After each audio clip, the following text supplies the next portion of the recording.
A question to kick things off today. If you had the chance to start over in one area of your life, maybe your career, your relationships, or even where you live, would you take it? Let me know in the comments below. And to be honest, are you more of a never look back kind of person? Or do you love the idea of a clean slate? I'm going to go with a clean slate. Now, as F. Scott Fitzgerald wrote in The Great Gatsby, can't repeat the past? Why? Of course you can. But can you really? Can you really? Well, that's what we're going to unpack today. Now, this got me thinking about the last time I tried a new beginning. It was simple. Switching from coffee to green tea. Well, let me tell you, it lasted all of 2 hours before I was crawling back to my espresso machine. But there have been other new beginnings, such as the time I moved to China. Yeah, just moved to China, packed up all my stuff in South Africa, and moved to another country. Have you ever done something like that? Let me know. Now, whether it's starting a new habit, moving to a new city, or dreaming of a life overhaul like Gatsby, the idea of starting over is something we can all relate to. We've all started over at some point, but it's not always as smooth as it seems. When it came to China, I was in Changchun. It was minus 30 degrees in the winter. It was not smooth sailing at all. But in today's episode, we're diving into one of the most iconic scenes from The Great Gatsby. Have you read the book? Okay. And it's the moment where Gatsby, fueled by relentless hope, insists he can recreate the past. So we're going to explore how this ties into modern ideas of reinvention, second chances, and why hope can be both inspiring and dangerous. So by the end of this episode, not only will you have a deeper understanding of Gatsby's character, but you'll also get some powerful lessons about chasing dreams, dealing with setbacks, maybe even how to avoid the pitfalls of living in the past. I think that's what we really get, what we really gain from this passage. So if you're ready, grab your favorite drink, settle in, let's get started. All right, are you ready for our reading of The Great Gatsby? And it's the theme of new beginnings. And I chose this excerpt with Nick Carraway reflecting on Gatsby's endless hope because it's the new year, it's a time of hope. So this excerpt is by Nick Carraway. His thoughts, he's reflecting on Gatsby's endless hope, Gatsby's dream of rekindling his love with Daisy, and it all symbolizes the idea of starting over. And it begs the question, can we really ever start over? Can't repeat the past, he cried incredulously. Why, of course you can. So incredulous disbelief. He doesn't want to believe that you can't repeat the past. He looked around him wildly, as if the past were lurking here in the shadow of his house, just out of reach of his hand. I'm going to fix everything just the way it was before, he said, nodding determinedly. She'll see. So he's not settled, he's not calm, he's agitated. He's looking around wildly. He feels like the past is just there, just behind him in the shadows. It's just out of reach, but he can get it. He's going to fix everything, he says. He's determined. Even his body language, he's nodding determinedly. She'll see.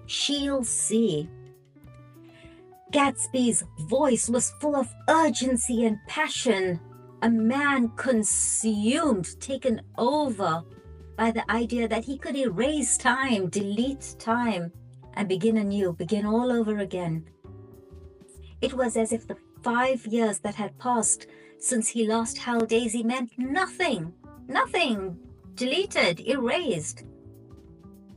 He believed with every fiber of his being that the future could perfectly mirror the golden moments of his past. The past was so beautiful. It was golden.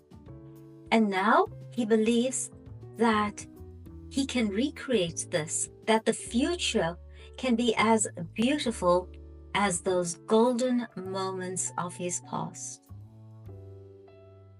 I wanted to reach out to him, to warn him about the dangers of chasing something that was gone.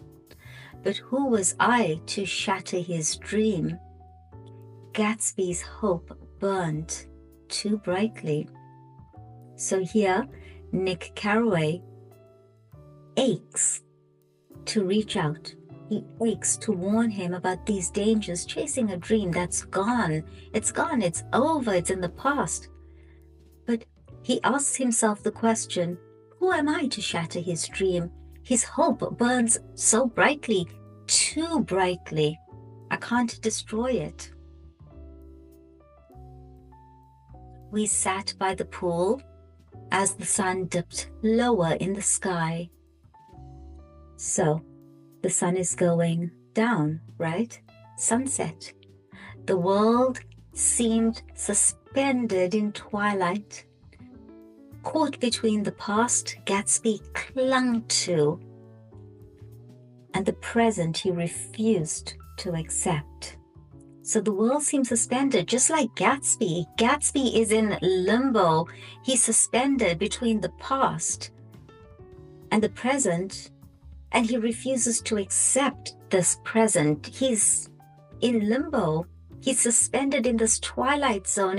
It's not real. It's not real. You know, old sport, Gatsby said suddenly. It's funny.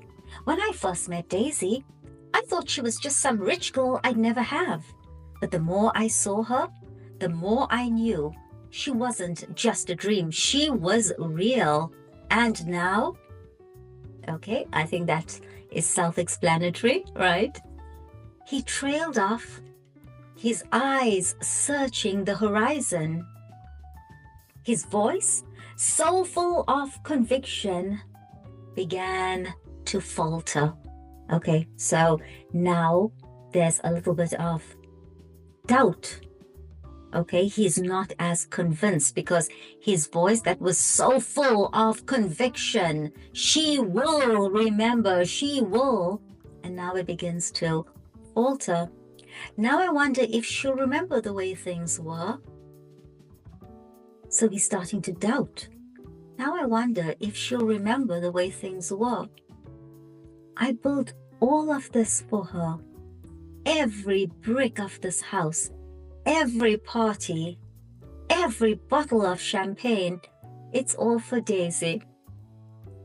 I'm just wondering, would you like someone to love you this passionately, or is it even this obsessively? That's an interesting question. Share your thoughts. And if anyone is interested in doing a book club on The Great Gatsby, let me know in the comments. If we have enough people interested, why not? We can table that for this year. Gatsby fell silent, lost in the maze of his own mind. So it's a maze. It's going round and round, and he's lost because you get lost in a maze. He was a man who had reimagined himself from nothing, transforming from James Gatz, the son of poor farmers, to Jay Gatsby, a figure of wealth and mystery. His entire life was a testament to the power of reinvention. Yet, even as he stood on the precipice of his dream, there was a fragility to his hope. So this gives you the backstory on Gatsby. He was born poor, the son of poor farmers. He was actually James Gatz. And he had transformed himself, reimagined himself into Jay Gatsby, a figure of wealth, a figure of mystery. Isn't that what most people do on social media? Think about it. It's all about reinvention, right? But now, as he stood on the cliff edge of his dream, the precipice, he doesn't know which way it's going to go. It's like taking a leap of faith into the unknown. there was a fragility to his hope. So there was hope, but it was very fragile. It's almost like he knew that Daisy wouldn't come. The silence was broken by the distant hum of voices from the city. So there was silence, but suddenly you can hear people talking, and the glow of Gatsby's mansion loomed behind us. Its lights dim, but still flickering. Dim, flickering, about to go out maybe. I couldn't help but feel that they mirrored Gatsby himself. It was a reflection of the man. This great mansion, but the lights, not bright, dim, flickering, about to go out, burning, but slowly fading. "Do you believe in second chances, Nick?" Gatsby asked suddenly, his voice low and uncertain. "Do you believe in second chances, Nick?" Gatsby asked suddenly, his voice low and uncertain. I hesitated. Did I?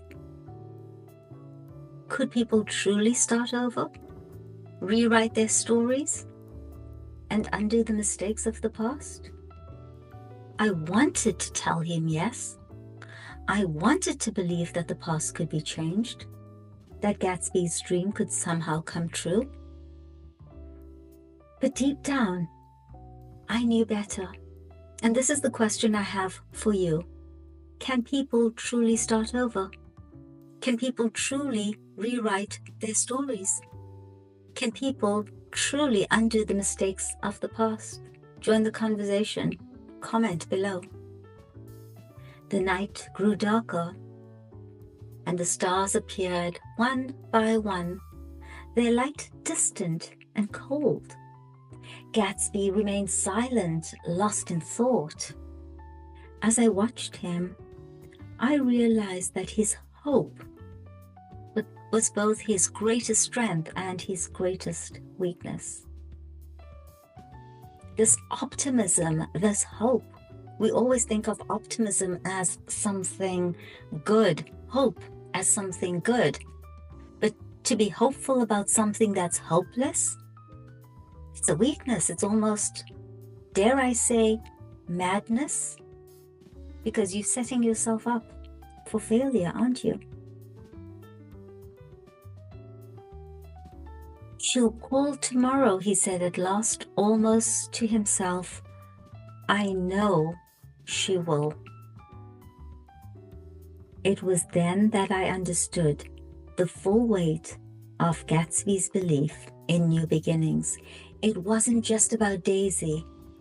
It was about the life he had built, the man he had become, and the unyielding hope that the future could bring redemption. So now Nick understands what's really going on. Gatsby doesn't just want Daisy, he wants a new beginning. It's about the life that he had built, the man he had become, and the unyielding, unwavering, he refuses to give up hope that the future could bring redemption. Redemption is forgiveness from sin. Who knows what that great sin was? So Gatsby lives in hope, and maybe Daisy is just a symbol of that hope. Well, I do hope that you enjoyed that reading of The Great Gatsby.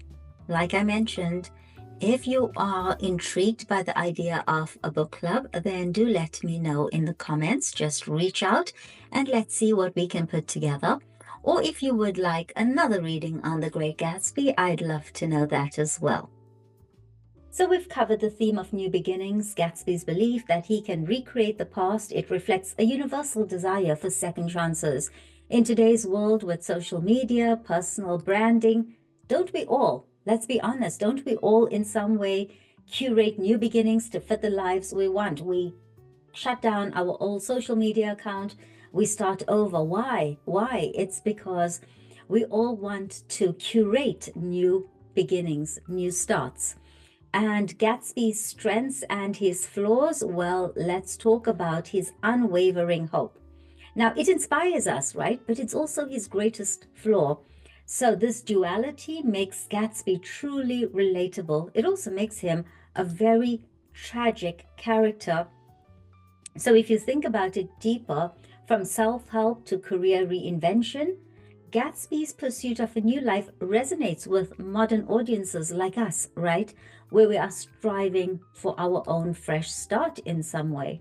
Thank you for joining me in today's exploration of The Great Gatsby and the theme of new beginnings as we roll into a new year. Gatsby's story reminds us of the power of hope, but also the importance of living in the present. And there's a beautiful book related to living in the present. It's The Power of Now. And if you guys are interested, then please comment below. Let me know if you'd like me to do a reading from there. And if you enjoyed this episode, don't forget to like, subscribe, share it with a friend who may be interested in our content. But before you go, let me know in the comments, what does a new beginning mean to you? And see you next time for another journey through the world of literature. I'm Nas, and it is ciao, just for now.